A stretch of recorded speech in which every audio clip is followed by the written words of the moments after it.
And he said, well, what, are you going to hit me? He said, no. And he took some headphones. He said, but I'm going to break these bloody things.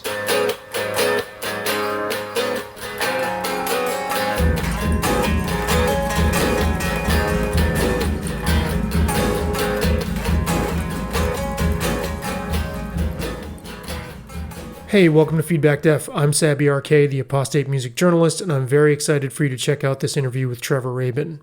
Rabin is, of course, best known as the guitar player and main songwriter in the 80s and 90s incarnation of Yes.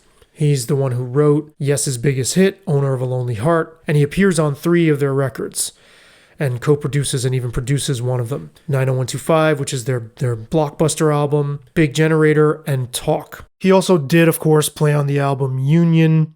That's a little more complicated. Unfortunately, we didn't get a chance to talk about that, but I will say I did see Rabin twice in that expanded version of the band that would have been 1991, and I am stoked to listen and watch this, which I recently ordered. So if you're watching this with any hope of hearing about his relationship with Steve Howe, we ran out of time, although that was a question I had. After leaving Yes in the mid-90s, he goes right into film scoring through a hilarious turn of events where he's giving Steven Seagal guitar lessons, and then he's thinking, oh, I want to get into film, and Steven Seagal's like, oh yeah, we're going to a movie, and so then he ends up doing the score for The Glimmer Man, which was released in 1996. He's done 50 films, as he tells me in the interview, including Con Air, Armageddon, Glory Road, etc., etc., etc., etc., etc. He did not share that story, the Steven Seagal story, with me. I'll link in the description to the other interview I watched where he broke all that down. So Rabin is back with his first solo album in 34 years, named Rio, named after his granddaughter. It's actually not his first solo album in all that time. He put out an instrumental album in 2012 named Jacaranda, but this is the first album with vocals of like traditional songs, pop songs, since 1989's Can't Look Away. I don't have a whole hell of a lot to say about this new album other than typically when an artist sort of settles into a particular groove and they go back and they kind of revive a sound that they were really well known for at a certain time in the past, I don't receive that very well, but it's the opposite here. Hearing this tonality, this sort of general thing that Rabin has established as his sound, right? It's like instantly recognizable. If you know Owner of a Lonely Heart, which is one of the biggest hits of the 80s, and you hear the first single on this new album, Big Mistakes, it very much evokes that same set of sensations. The song is not a copy, or it doesn't follow the same structure or anything like that. It's not like Owner of a Lonely Heart Part 2, but there's a general sort of aesthetic and just a sound that Rabin has, not only on his guitar, but on the way he arranges, the way his songs build, the harmonic space that they create, that they occupy. And to me, this felt like a real breath of fresh air. It was like, wow, it's really nice to have this back after such a long absence. I think if he had been doing this same thing over and over and over and over all this time, it would have gotten old or tiresome even. But he's come back with a lot more musical wisdom.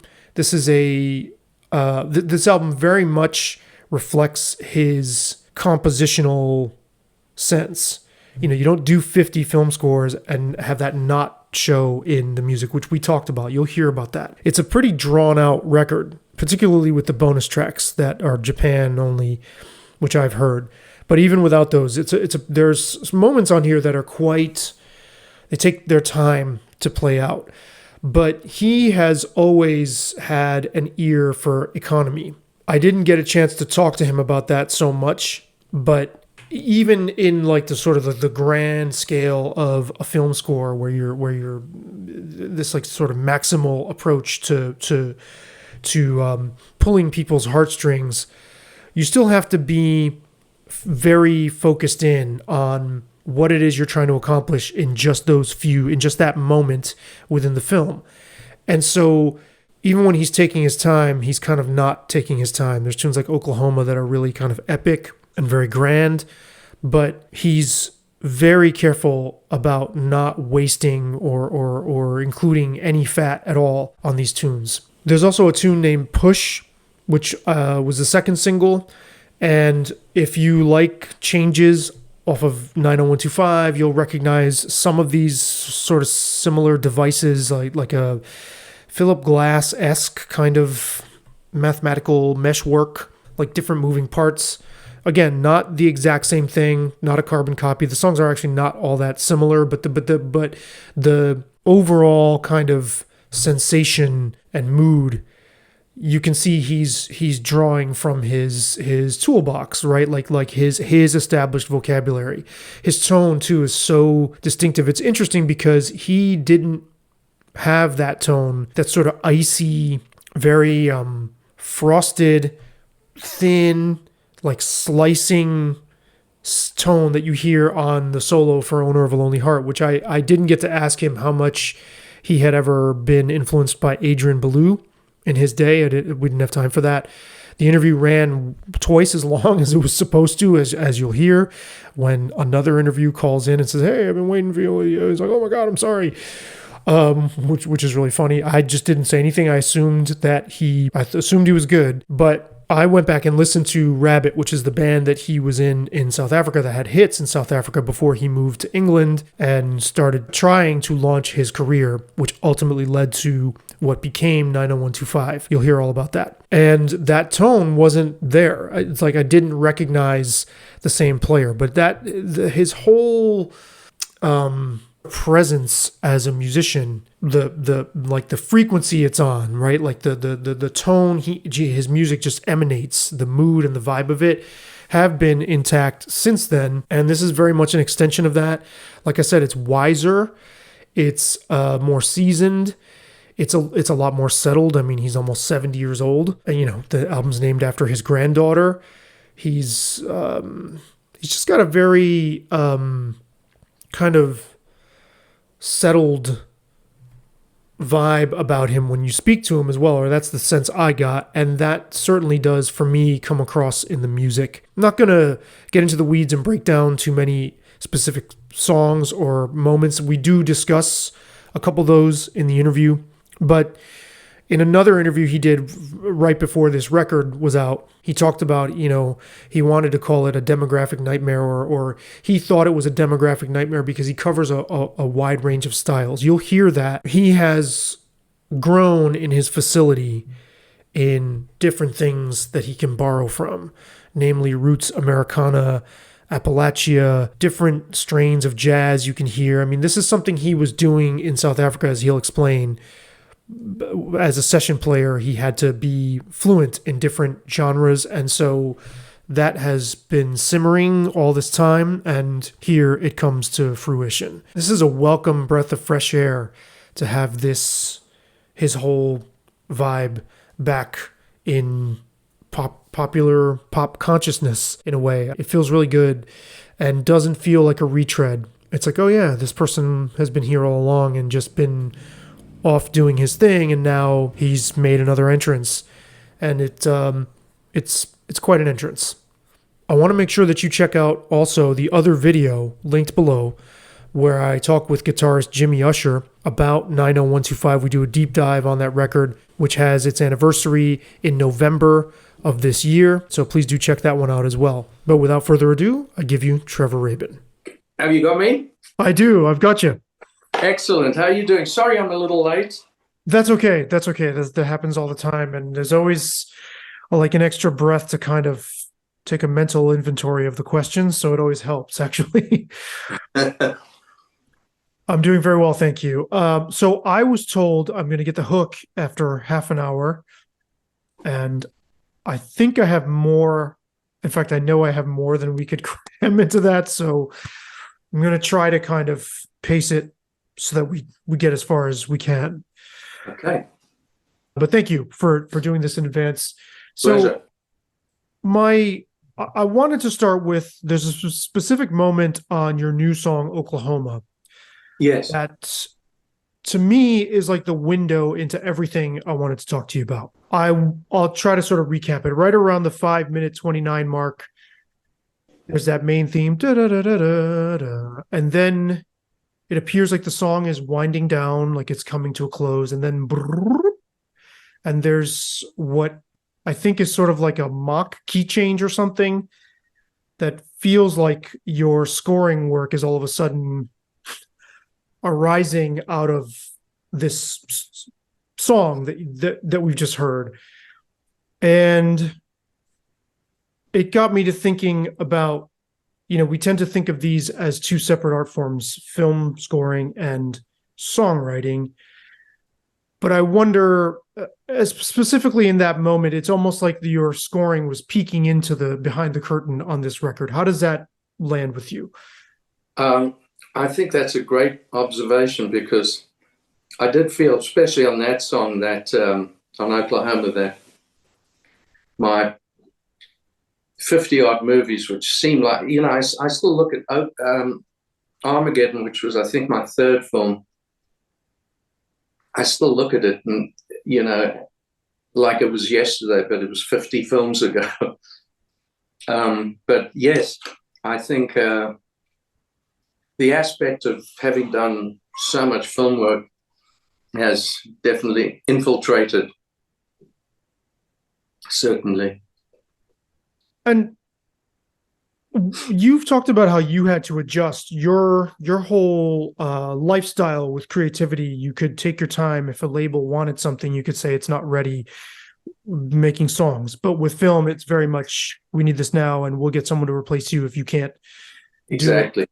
How much of an adjustment was that for you back when you first did Glimmerman?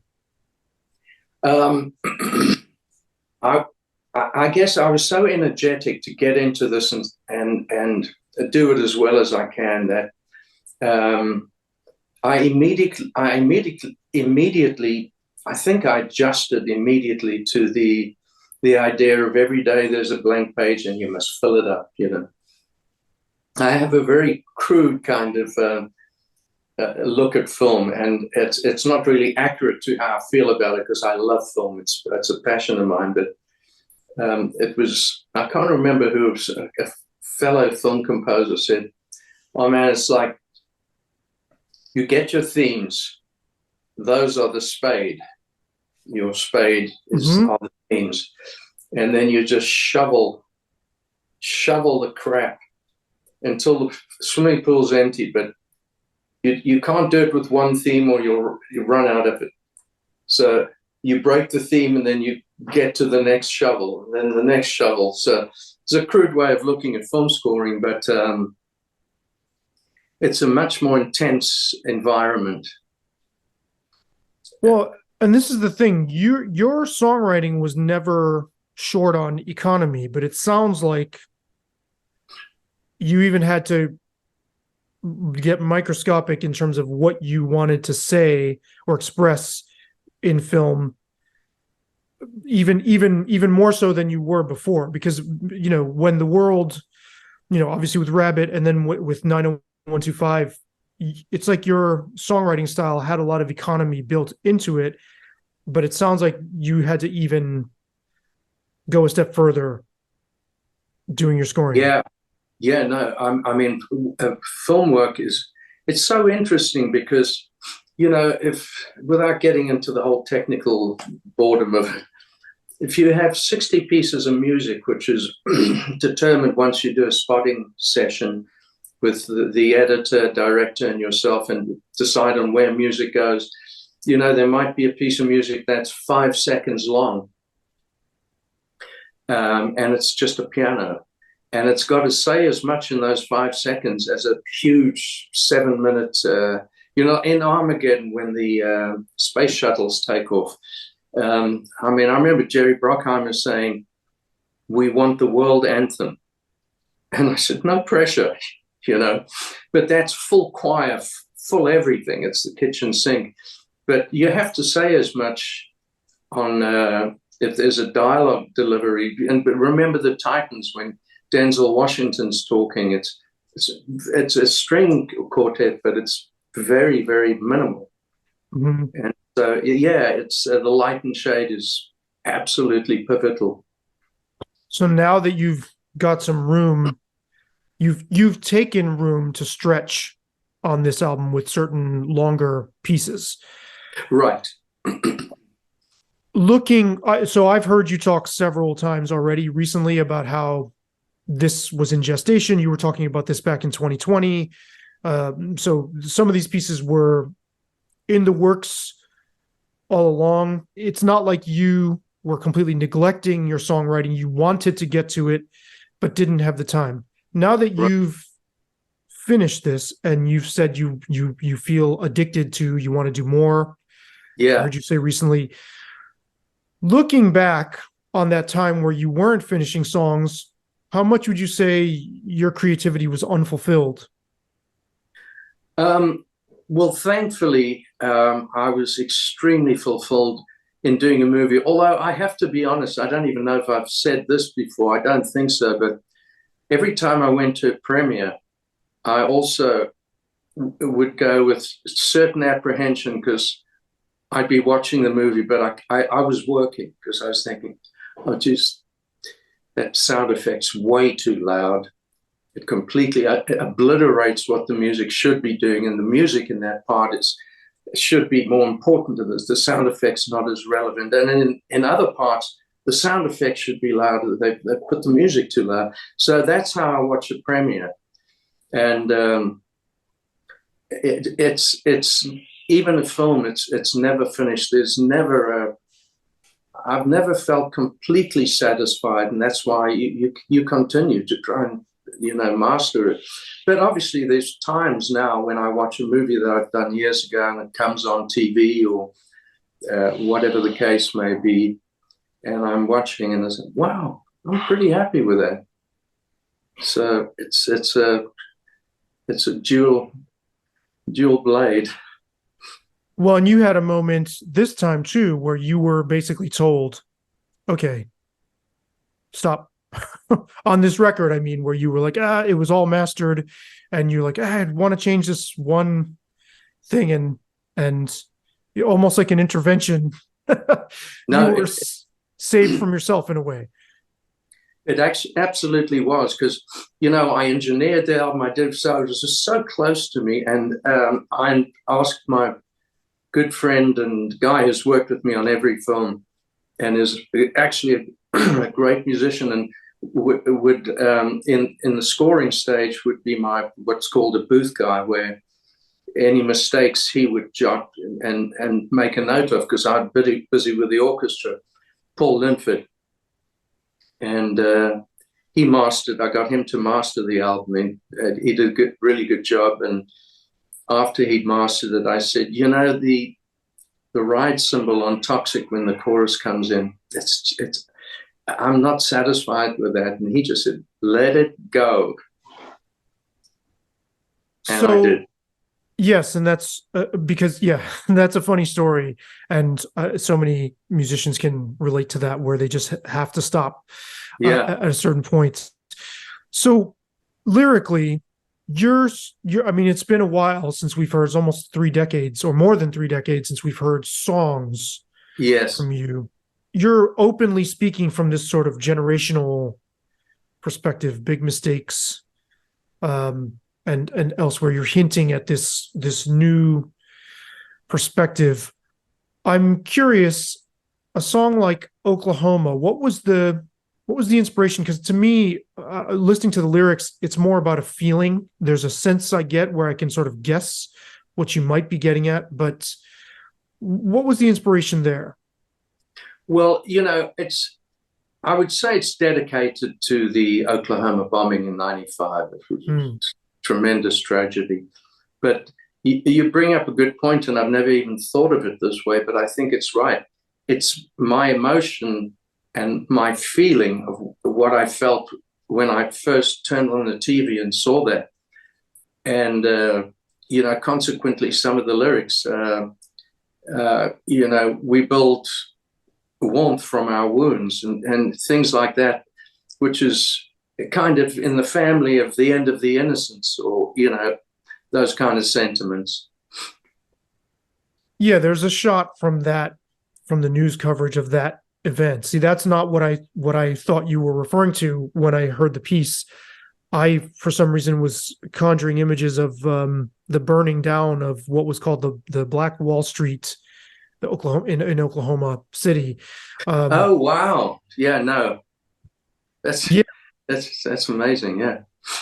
and yeah, it's kind of lends itself to. I mean, perhaps there are things that are specific in there, but I was trying to pick it out and didn't get any direct references. There's a clip of a mother being interviewed. For some reason, someone shoved a microphone and a camera, pointed them at her, and she's just lost her child and her husband in the same building because there was a daycare or a kindergarten or something in that building. And she's slumped on the ground and she's crying and she's like, "Whoever did this, I hope you feel good." And it's like every time it's like a spear through the chest every time I come across that clip. It's Oh boy, that's chilling. yeah. So the word Igoli Yes. is the common name for Johannesburg. Yes, City of Gold basically is. I don't know. I think it's the literal translation, but pretty close. It's the Zulu term for City of Gold, and Yeah. also the name of the first South African daily daytime soap opera. Oh wow, I think you're right. I wasn't there, so I didn't see it, but I Okay. think wow. Okay, I wasn't sure if you were playing with with both of those, but I mean, if you could talk a little bit about what you're trying to express in that piece as well.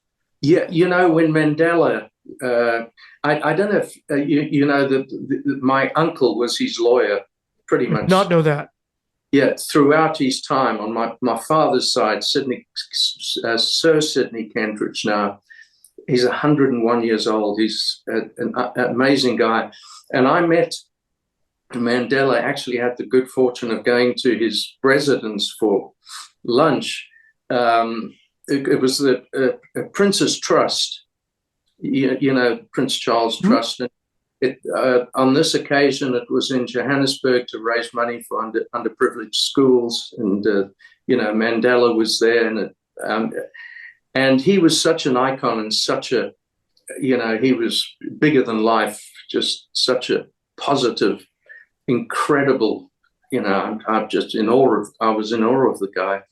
And I actually had a letter I'd written to him because the show, it was years ago, and the bill was incredibly weird. I was on the bill, then there were a couple of local acts in Johannesburg at the football stadium called Ellis Park, and the Spice Girls were on the bill. And, you know, we walked into this room, and it's Mandela's residence. It's kind of almost regal. And I remember Scary Spice. Yeah, going up to Prince Charles, and I was going to go up and do I shake his hand? What do I, you know, I didn't know what the decorum might be. She just walked up to Prince Charles, pinched his butt, and said, "Hello, Charlie, how's your bum?" And I thought, okay, now I really don't know what to do, you know. But it was a great lunch. I sat next to Prince Charles, and Mandela came in, and I just saw this guy who had the world on his shoulders. I thought, Mike, can you imagine being this guy trying to bring this mess together? And this letter I'd written saying my uncle had such a love for you, and I just didn't have the heart to give it to him. But I said my uncle is Sidney Kentridge, and he said he was one of the people I loved most in the world. And I mean, that my heart just sank, you know. Sure. And then anyway, that was the lunch. But you know, coming from South Africa and Donald Woods, I don't know if you ever saw the movie Cry Freedom. I have seen that, but okay, so he's the protagonist. You know, yeah, and you know, Kevin Kline played the guy who wrote the book, which is Donald Woods, which is my cousin on my mother's side. Okay. Weeks before he died, he escaped to London because he was he exposed the whole Biko nightmare. And so I come from this family of extremely liberal thinkers and hatred for apartheid. And now I see this incredible, unbelievable hope that South Africa had with Mandela. One of the greatest ever, I think. And then he passed away, and I just saw this happening. I just saw this decline of ethics and morality in the government. And now I look at Johannesburg, which is a microcosm of the whole country, and obviously the biggest economic center in South Africa. And it's like a kleptocracy. I mean, the corruption is just, it's beyond. It's just incredible. So that's really what Igalo was about. So I'm not sure if you're familiar. I can't imagine you haven't heard of the documentary Waiting for Sugarman. Oh, yes.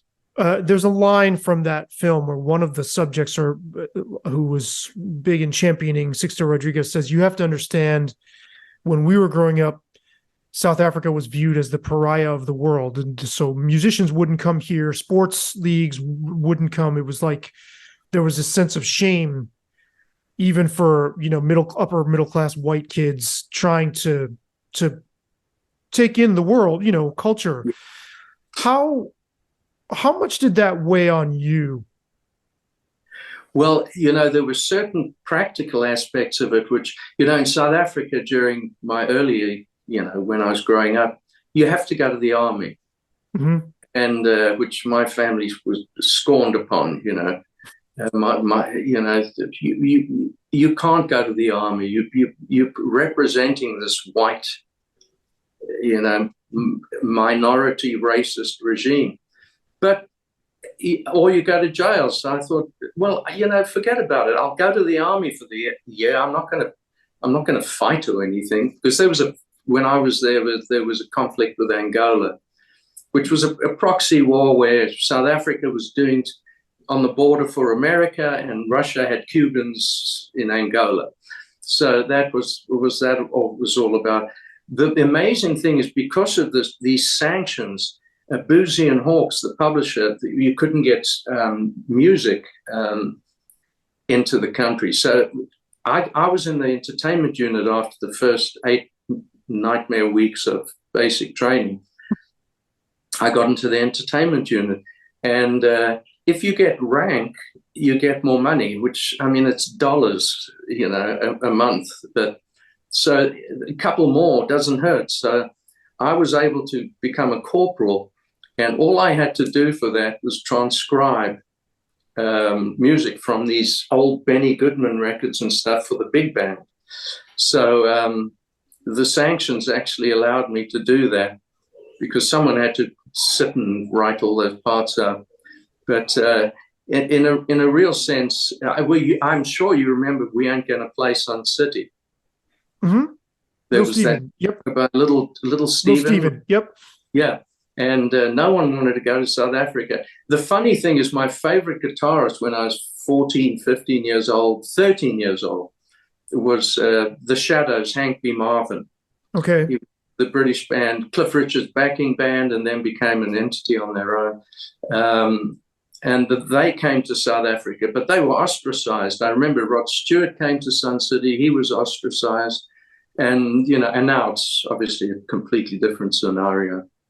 Right. When Tony Iommi went there in 85 or something, 87, something like that, there was a big international uproar about it. I mean, there was a stigma, there was a backlash to it for sure. I remember that. Yeah. Making headlines. So how did your family, I know what your parents did, each of them, but how did your family end up there? I'm not sure. I think my mother, from my mother's side, she comes from a Irish English background, and I think it was just the colonization of the English. There was a ton of English people. That's where my mother came from. My father, my great grandfather, I think, escaping the pogroms. jumped on a boat and came from Lithuania and landed up in South Africa. So I'm definitely a mongrel. How amazing that circumstances just cross-continental, that's your story is what it is because of something like that. Yeah.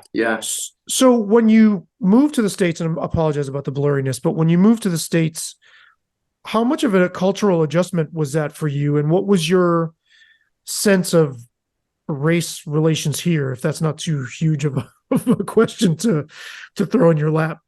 No, this is going to sound strange because from where I come from, but I first moved to London for 3 years. I left in 78 at kind of the height of Rabid's success. I just got out and thought, this is, if this is going to be like this forever, I can't look at it. And when I went to London, it was almost a culture shock to get into a tube with mixed people, black, white, Indian, Jews, Gentiles, whatever it was. Everyone got on the same tube. In South Africa, the conditioning was so disgraceful, really, that the white population was conditioned to feel comfortable with the fact or accepting of the fact that red buses were stopping at white bus stops, and then somewhere down the road, they're the green ones who stop at the non-white bus stops. And I obviously thought about that, and certainly my family made me cognizant of the evil of all of that. But it was weird going to England and seeing this and saying, wow, this is really what freedom is all about, what democracy is all about. Then coming to America and working really hard with lawyers and all kinds of stuff to get a green card, and then finally becoming an American citizen. I felt like, wow, this is really the beacon of freedom and democracy. This is the shining hill, the shining house on the hill kind of thing. Right. It was so incredible. And I think that's why the song Oklahoma, that incident hit me so much, because that was really a wound to the stability of the place. Right. And also your sense of seeing this country as you said, the shining beacon on the hill, or whatever the expression is, and seeing that there's that kind of undercurrent of venom and anger and hate and violence here as well. It kind of shatters our own sense of who we are as a people. It's like this, all of a sudden, it's ugliness. That's wow. I think it's hard for Americans to admit that to themselves or reconcile that. No, absolutely. And selfishly speaking, I felt, as I saw that, I just suddenly became more vulnerable. I felt we're all vulnerable to, this is not a unique thing that can happen. I mean, when you look at the Second World War, one of the most sophisticated places on earth, Germany, for that to have happened is quite extraordinary. Sure, certainly. So in the last few minutes we've got, I was surprised to hear that you described this album as the continuation from Yes's Talk. And I was just curious to get your take on that. Now, hearing this album spaced so many years from the last stuff you did with Yes, there's certainly a continuity there. And I think if there's one thing that ties all of your work, it's relatability. It's like you're obviously been formally trained in composition since childhood, or at least in playing, right? You've been obsessed, or you were very fascinated by film from the age of 13. So these things were kind of bound to come together. At the same time, there's a relatability there. I just wanted to say that. But I am curious, how does this album, in your view, extend from the last we heard of you on Talk? I'm sorry that I said that, or something to that effect, because it's not really true. I think a lot of times people have said, "Oh, big mistakes or whatever the case may be, probably big mistakes. That sounds, it's got the same vibe as The Calling. That could have easily been on the Talk album. And I say, well, yeah, I guess it could, because it's the same person writing this stuff. And so, but in fact, I shouldn't have said that, because there was nothing from Talk that I took as a reference to do this album. This was just in fact, I would say film scoring has had more impact on me than Yes or Talk or even previous solo albums. I've spent such concerted effort and time doing film, and I think that infiltrated my psyche, and not just from an orchestral point of view, but arrangement of how the guitars sit, and not just using the guitar to play something and then have a solo on it, but to use the guitar as a palette. Mm-hmm. Yes, and to promote this demographic nightmare. Yeah, exactly. Sense of which I've heard you talk about that, and I completely understand the variety and sometimes you've got there's a one tune that's like Americana twang, and then all of a sudden it goes into like a jazz lounge, cocktail lounge kind of vibe. Yeah. There's that fluency. I'm curious, your guitar tone, since the world first heard it on Owner of a Lonely Heart, is very distinctive. How long did that take for you to arrive at that signature tone? I'm talking way back when you were first playing guitar. Right. Well, it's funny. I think it's an evolution. For example, the guitar solo on Owner of a Lonely Heart, that particular sound I used, I was working with Manfred Mann's Earth Band, and there's a song called Redemption Song on his album Somewhere in Africa. And I used that same sound on that album. But on Owner, I made a much more in-your-face sound. But I think it's just an evolution of, and I've said to guitarists, I've had situations where there've been guitarists, and it's like not a teaching thing, but a tutorial. I don't know what you could call clinic it, or something. Yeah, and the guy would play, and I'd say, "You really have a facility. You're very proficient. You're very clean. You're very very precise. But who are you?" And I think that's the most important thing. What is your tone? And sometimes playing. I mean, this is the old cliche. Sometimes playing one note for 3 bars is more important than playing 502 bars, Well, there's also the cliche that it's or the sort of production truism that oftentimes it's through the player's fingers, not as much as it is the gear, because I can't imagine you haven't had changes in gear since 1983. So, and yet there's a distinction. You can hear that tone and go, oh, that's Trevor Rabin. And I was surprised because I went looking for it in Rabbit, and I didn't hear that same. I wasn't hearing the connection from Rabbit to your 80s stuff. Yeah, no, that's a great point, and I think that's the evolution where I'm still growing up. And I mean, if you listen to some early Rabbit shows, which there's not many to hear, and some of the sound is so bad it's not worthy of hearing, but the guitar solos are just this young guy shredding, and I listen back to it now and I think, what is that? So, I think the evolution is a big part of growing up as a guitarist. So the story of you connecting with Chris and Alan is very, very, very well documented. What I'm curious about is how much did you, and I know that there was only one executive, and I have his name written down, who gave you hope for Owner of a Lonely Heart. You got rejected. Clive Davis didn't hear it when, yes. Yeah, it was Ron Fair was his name, yeah. Right. So how much pressure did you feel, having had hits already in South Africa, joining a situation or when it became clear to you that this was going to be like a situation where you were now carrying the legacy of an established group, because that's not what it started out as. Yeah, when you or guys what got I together. want, and certainly not what I wanted. So how much weight was there with that for you?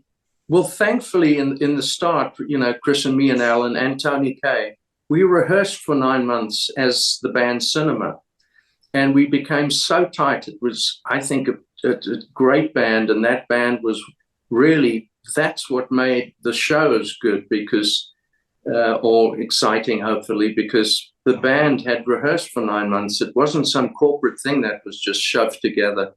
And it was called Cinema. And then right near the end, after the album had been done, it was 99% finished. John heard some stuff, and I think you know the story. He came in, he sang some stuff. We all thought it sounded great. And then he replaced a lot of the vocals. I mean, there's obviously still parts that I'd like changes. I sing, and chorus of Ona I sing. But John sounded great on it. And but there was no talk of the name, and I still wanted it to be called Cinema. But I remember Ahmet Ertegun saying, "Oh, we should call it Yes," because Ahmet was quite a smart guy and he knew what it meant. I wasn't thinking that way, because I thought, I don't want this to be something that if it works, it's on the back of something else, or if it fails, it's failed the previous time. And I really didn't want to call it Yes. And even as far as the cover goes, I didn't want the Dean, or Roger Dean. Roger Dean. I loved Roger's stuff. I think he's brilliant, but I thought, this is new. It mustn't be anything like that. And consequently, the cover was almost like a version of the White Album. No name, no nothing, So I really wasn't too thrilled with, but Chris was very gracious to me. He said, "Look, we're going to do the whole album because the album succeeded. So we're not going to do 2 songs from the album. We're going to do the whole album. Everyone's going to know it, and we'll do the whole album. But we are going to have to do certain songs, Seen All the People, Long Distance, Roundabout, etc. And then, it's going to be a long show. It was 2.5, 3-hour show. We're going to have to do some songs from the past. Now, I'll leave it to you." And now the band's called Yes, and I'm a little, oh God, there goes this new entity.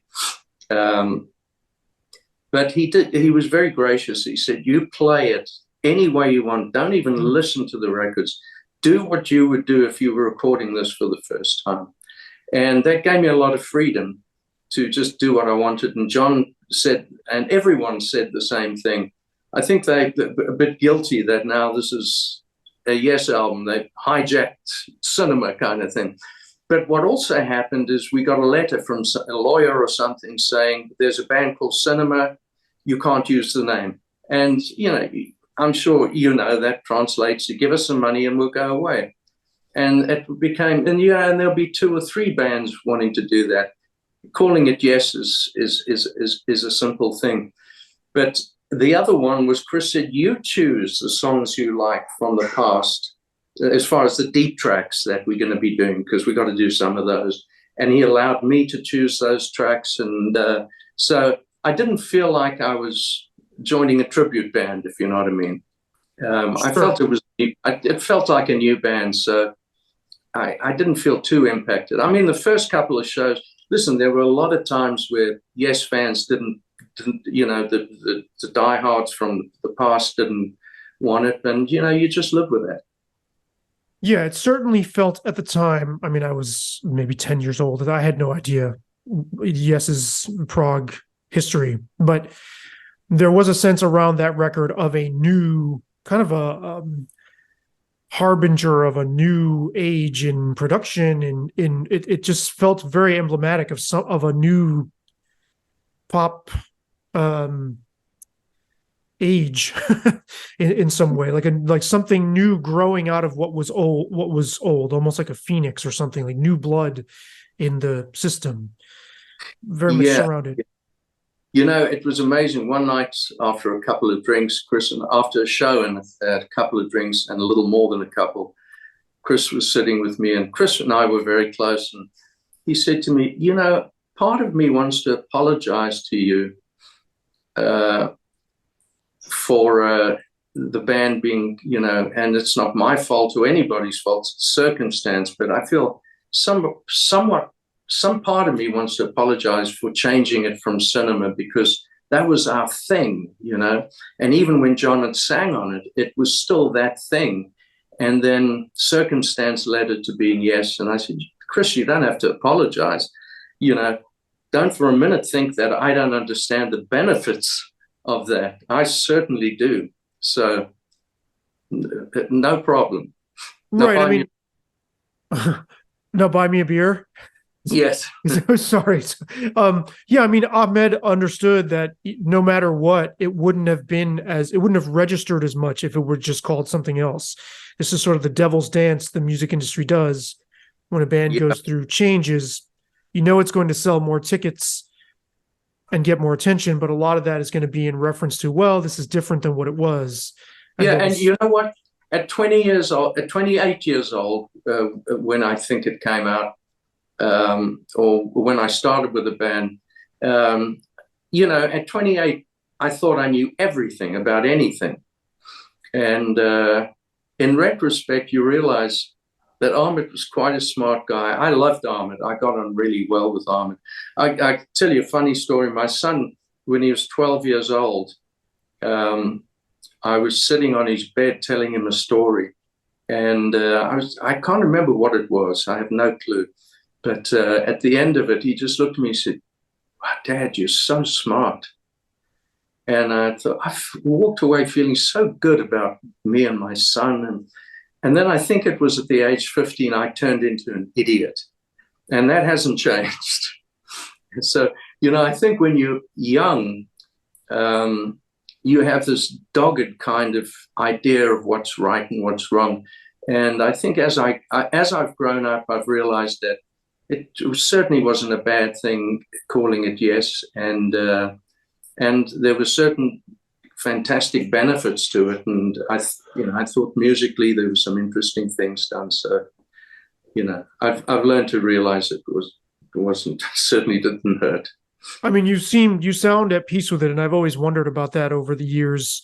And when you were in Rabbit, you were drawing from different styles. There was quite a variety there. Yeah. How much of how conscious of you were you of prog rock, or how much did you even care? I know there were things that were sort of adjacent to that you were into, but I'm just curious. I was just trying to absorb everything. I didn't even care about prog rock. I didn't care about metal or whatever the terminologies might have been in those days. And the other thing I had to absorb, because from the age of about 18 or 17, for many years, I became quite a very busy session musician. And in South Africa, doing sessions, it wasn't specialized because, you know, it's a small industry.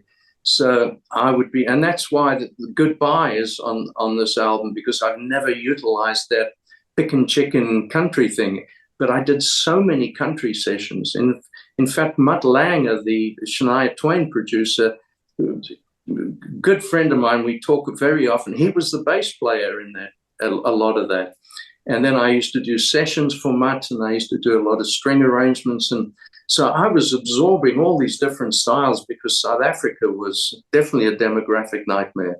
The radio was a demographic nightmare. Interesting. Yeah, Trevor Horn has spoken about your relationship with Mutt Langer coming into 90125. Now, I know Trevor has said that it took some convincing to you, because you didn't want to use that song in the band, and then also the band didn't want to do it either, which I find really interesting. Somehow he was able to broker this, convince everyone. But what did you think that song, like, what did you envision for that song at the time you wrote it? You know, I've heard that before, and I've never understood that, because while during the 9 months we never rehearsed Ona Valoni Hard, it was always the song that Ron Fair had said to me before anyone heard it, that this is a smash hit. I didn't know if it was a smash hit or not, but I certainly took what he said seriously because I thought he was a very talented A&R guy. So at no point was it a decision not to do Own of a Lonely Heart. And it was always a song that I thought was not going to be a problem to do. And we attacked the stuff that we knew and had rehearsed. And it was never the case we weren't going to do Own. In fact, I always thought that that would be a song we're going to do. It might be done later, as you know. So scheduling wise, Trevor might be right, but it was never the case that that wasn't going to be used. How much push-pull was there? I mean, it's that song really is the end result. There's so many different sort of perspectives and hands in the pot, and even the sound of that whole record, which I think should be spoken of as a whole record. What did you take away from working with Trevor, and what's your sense of, like, when you hear the finished one that ended up all over the charts and is still played all the time?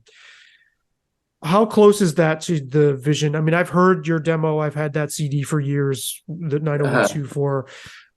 So we can all look at the differences. But I mean, I guess how happy were you with the finished product, and how much push and pull was there between you and Trevor, who were really the two main production voices in those sessions? And what did you take away from working with Trevor? That's three different questions, but well, I obviously we had a good time working together, and there's always going to be not conflicts but dialogues, and sometimes pretty substantial dialogues about where things are going. And I think it shows when, after doing 90125 and Big Generator, and after leaving the band, I did tons of sessions for Trevor Horn. Yes, because we enjoyed working together. So, I mean, the 90125 was a difficult project. I mean, Tony and Trevor Horn didn't enjoy.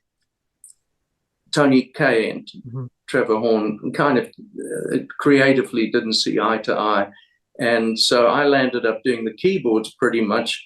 And it wasn't because, he's the shit-hot session keyboard player in town. It's like I had done the demos. They were my songs. So Trevor Horn said, well, you've done this. So I just did it.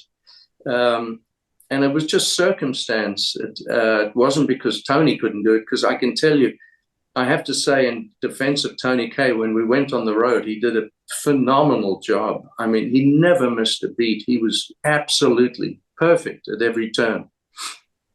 How much is he actually on the record?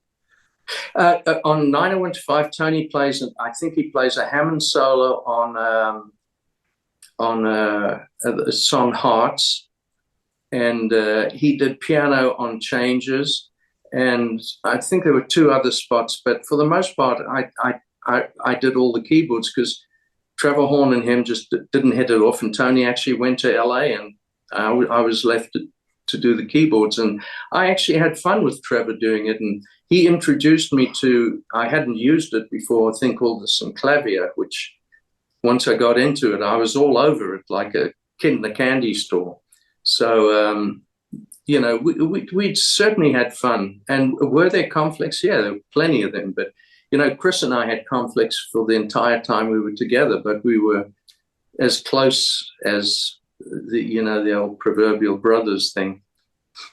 Right. I've heard you say that. And I've also heard you say the late Chris Squire. Yeah. Oh, yes.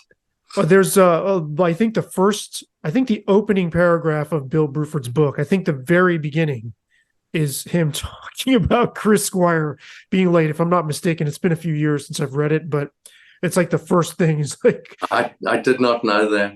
Yeah, I'm hoping you could share a story about that. I mean, there are just some people who are, for the chronically late, who might hear this. Yes. Are there words of either encouragement or of sort of tough love that you have for people who are always late? Well, the one thing I said to Chris I don't know when it was. It was quite early on. I was frustrated once. We were supposed to start, say, at 11, and Chris arrived at 1:30, you know. So the next day we decided we're going to tell Chris we're starting at 10. So he came at 1:30, and I said, "Why are you here at 1:30?" He said, "Well, I knew you were doing it an hour early because you thought I was going to be late. So I thought it was 11, so I came at 1:30. I mean, the logic just befuddles, right? And I said to him, "Chris, why are you so late?" I said, "It's so annoying. Why can't you be on time?" And he said, "I hate waiting for people." That's really And funny. that's Chris. I mean, how does one function in a band? I mean, I know musicians are not known for having the best habits, but Yes. there are typically people in bands who are punctual and who aren't. How does that work? I mean, who was able to kind of keep Chris on enough of a leash that he would be at sound checks or things like that when he had to be? You know, he had such a charming way about him that he just got away with it all, you know, other than the times when I remember one day he arrived late and Trevor Horn was in the studio and he was eating a ham sandwich or something. He just walked in nonchalantly and Trevor looked at him and said, "Oh God." And he said, "What's wrong?" And he said, "You're always late." And he said, "Well, what, are you going to hit me?" He said, "No." And he took some headphones. He said, "But I'm going to break these bloody things." And he threw the headphones down. But Chris had such a charming way about him. I'll give you one little anecdote, a little story. We're having a meeting in the manager's home to talk about the next tour, because on 90125 I had an accident, my spleen was removed, so by the time we went on the road we knew the stuff was going to be sold out. We knew where we were financially, and we hired for 3 months we had a chartered plane for the whole tour, which was convenient, except we had to wait for Chris on the plane. But we're having a meeting at the manager's house, and he said, "Look, we don't know how this album's going to do. Everyone thinks it's going to do great." I think it was Big Generator. Everyone thinks it's going to do great, but I think it would be irresponsible to go to hire a charter plane. We'll travel nicely, but we'll do it commercially. And Chris's response was, everyone kind of nodded, you know, but begrudgingly, "Oh, that would have been nice." But Chris's response, "But well, what if the album does well? We would have gone commercial for nothing." True story. True story. That's really, really funny. Your sense of what you accomplished, those three main albums in Yes, specifically Big Generator and Talk. What is your, like, how proud of those records were, and are you looking back on them now?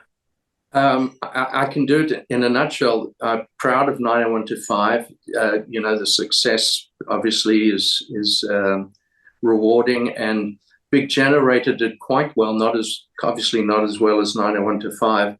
I'm proud of that for my resilience, because the album started, we went through one producer, Trevor Horn, and then went to Paul de Villiers to get involved. That didn't last. So we kind of destroyed two producers in doing the album, and then it landed up on my lap to mix it, and I spent 2 months mixing that album, and it was a hard project to do, but it kind of, I think it gave, I got the producer calluses to. And thought to myself, yeah, I can make it work regardless at the end of the day. So I felt good about that on Big Generator, because I think there's some good stuff on it.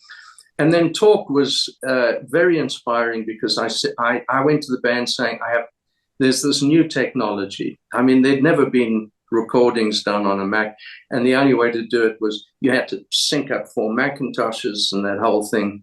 And scientists would come up to the house to rewrite codes. It was kind of a nightmare, but the whole band was so supportive of it. We released the album. I mean, John has said it's, one of his favorite albums.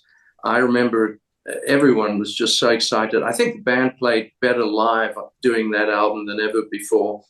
And so those were really rewarding things. The unfortunate thing, and I had exerted so much energy, I was worn out, but the record company went insolvent almost the day it was released. So that didn't help.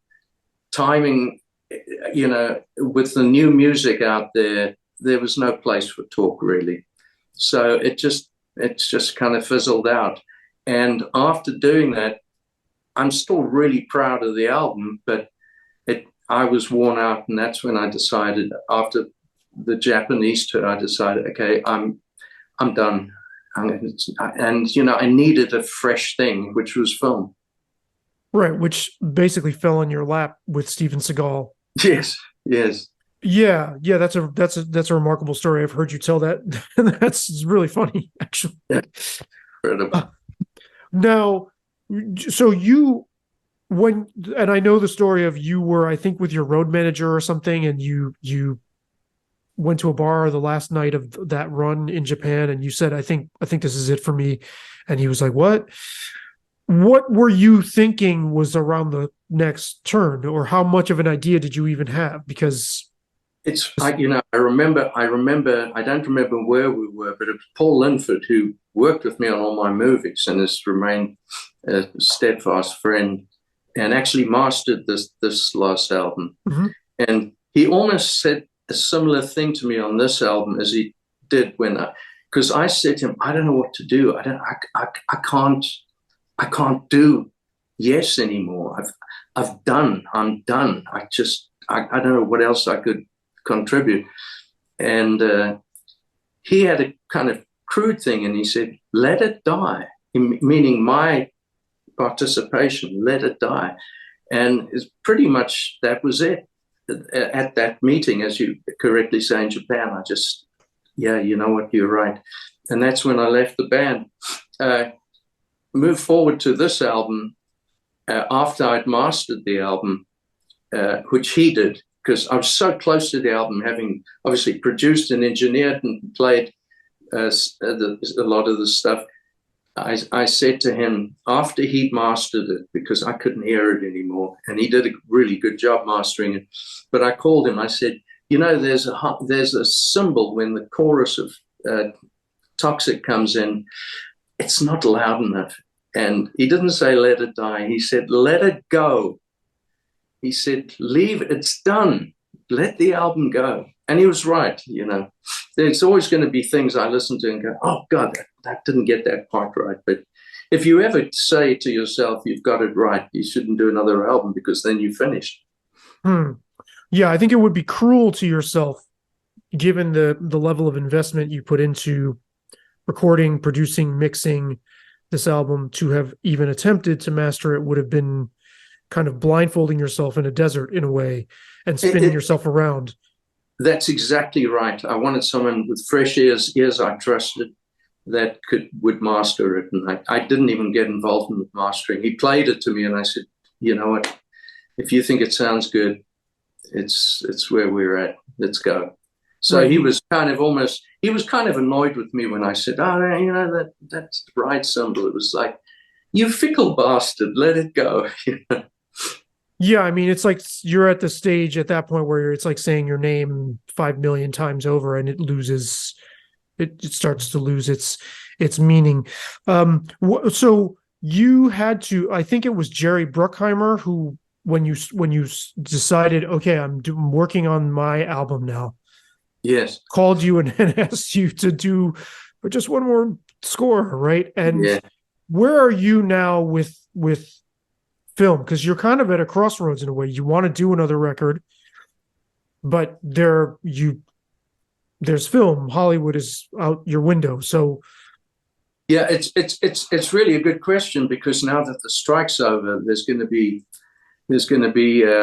a multitude of projects that I'm sure will be coming up. But I want to do another album. I'm not 23, so if I can't say, okay, well, I'll do a couple of movies and then an album. No, well, will I be inspired in 3 years to do an album? I am now.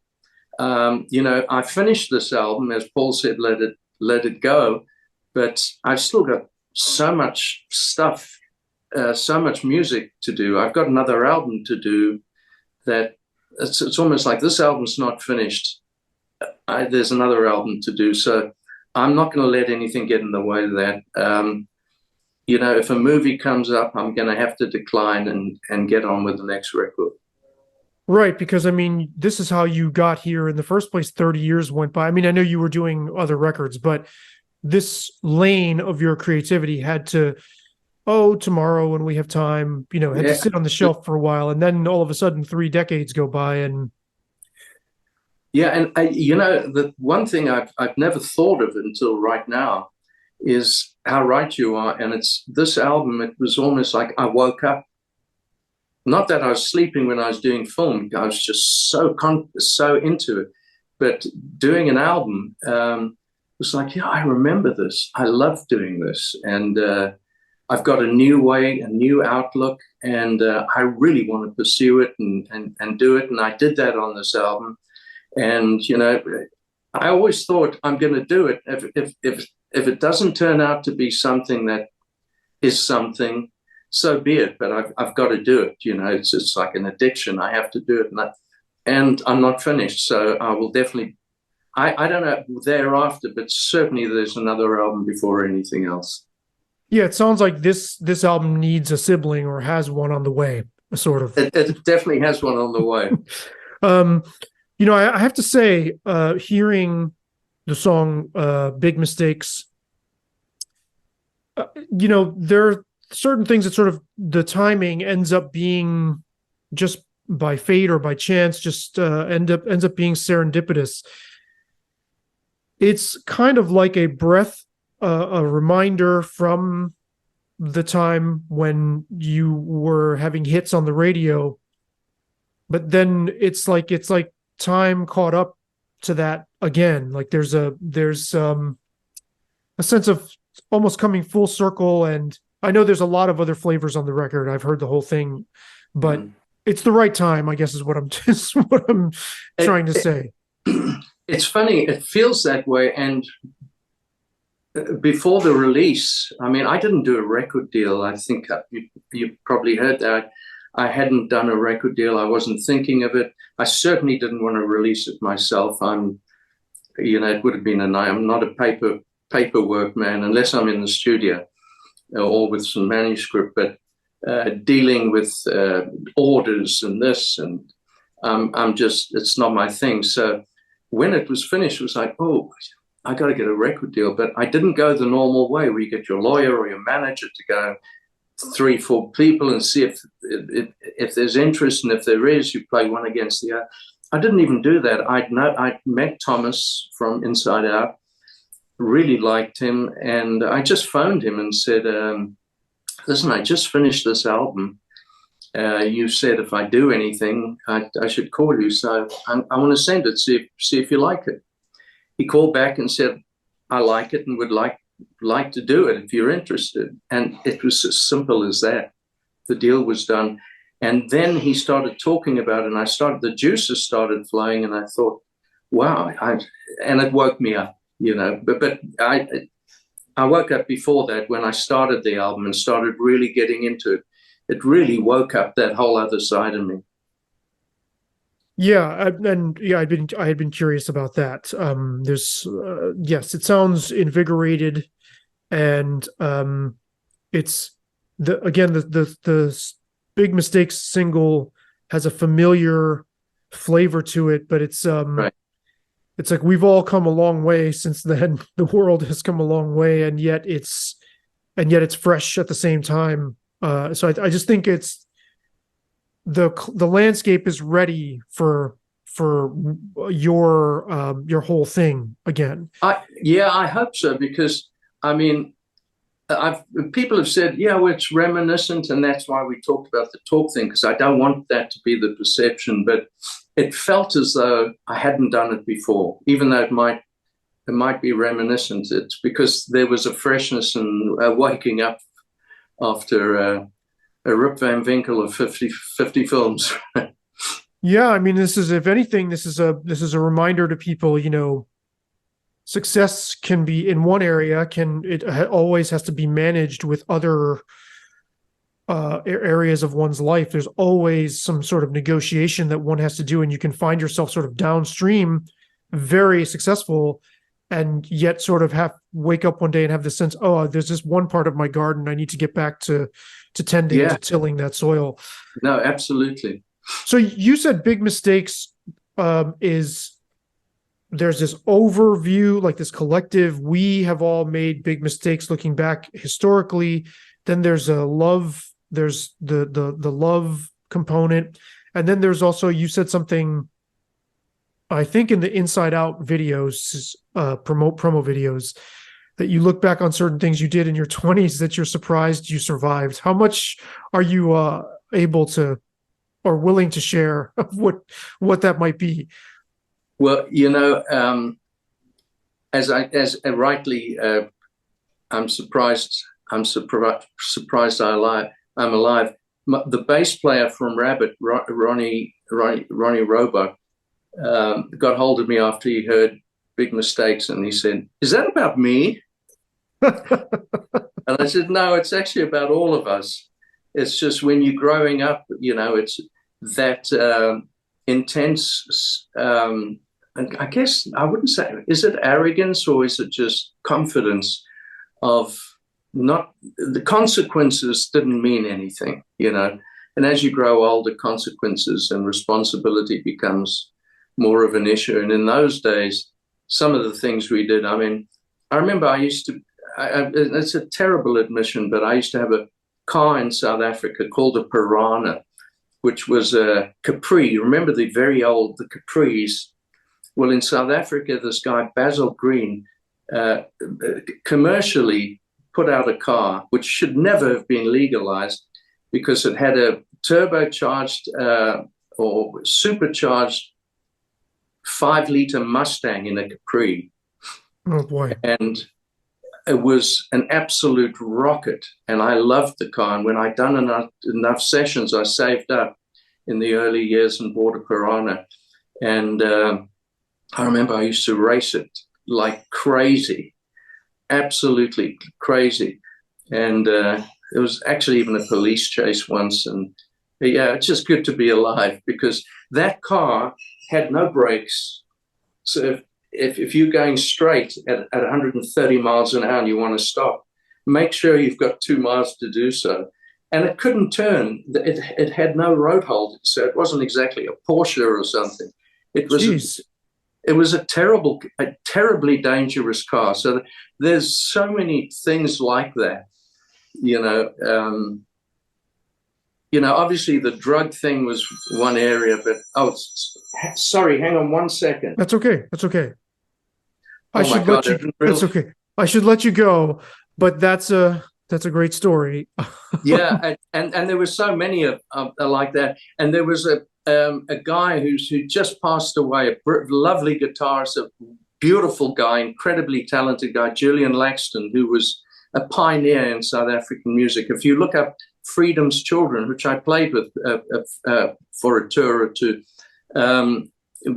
when he was in the band, they had an album called Astra, which was like the first prog rock band in South Africa. They were incredible. And he had a Piranha, and we used to literally race down streets in Johannesburg, and it's just lucky to be alive. But That's just I could spend the next half an hour telling you about the big mistakes. Right. You were going to say something about drugs too. I don't know where you were going with that. Well, it's just, you would try anything. I remember getting into a club and Julian saying to me, "Oh, check this out." And he put something in my nose and he says, "Sniff." And I did, just because, you don't care. And I was not into, I didn't smoke much, and I don't smoke now, pot. Um, but it was amyl nitrate. And I felt like my head had exploded. And I mean, I wouldn't even dream of doing that 30 years ago, never mind now. So I will let you go. It's been a real pleasure speaking with you. I guess the only other trivia question I have is what Seals tunes are you on? Because the credits for that record don't say who's on what. You know, I was only on one song with Seal, and it's funny because the second Princess Trust I did with Yes in London, Seal was on it, and he came up to me and gave me this big hug, and I thought, God, what a sweetheart. I'm so glad I played on your record. And the only one I played on was Crazy. He had, I think it was the single, Crazy. Yes. So I did the guitar on that. Okay. Yeah. Well, thanks again, and for going extra, and real pleasure speaking with you. Oh, great speaking to you. Yeah, I hope that, I know you've been talking about a lot of these stories so many times, and so tried to kind of give it a little bit of a. Oh, but there's a real new, it was great today because you'd obviously heard about some of them, and we didn't need to go over that again. Right. So thank you. Sure thing. Take care. All right, man. Nice talking Good luck. to you. Yes, and good luck. We're expecting the sibling of the album. We'll be waiting. I'm on it. Okay. Take care. All right, man. Thanks a lot. Sure thing. Cheers.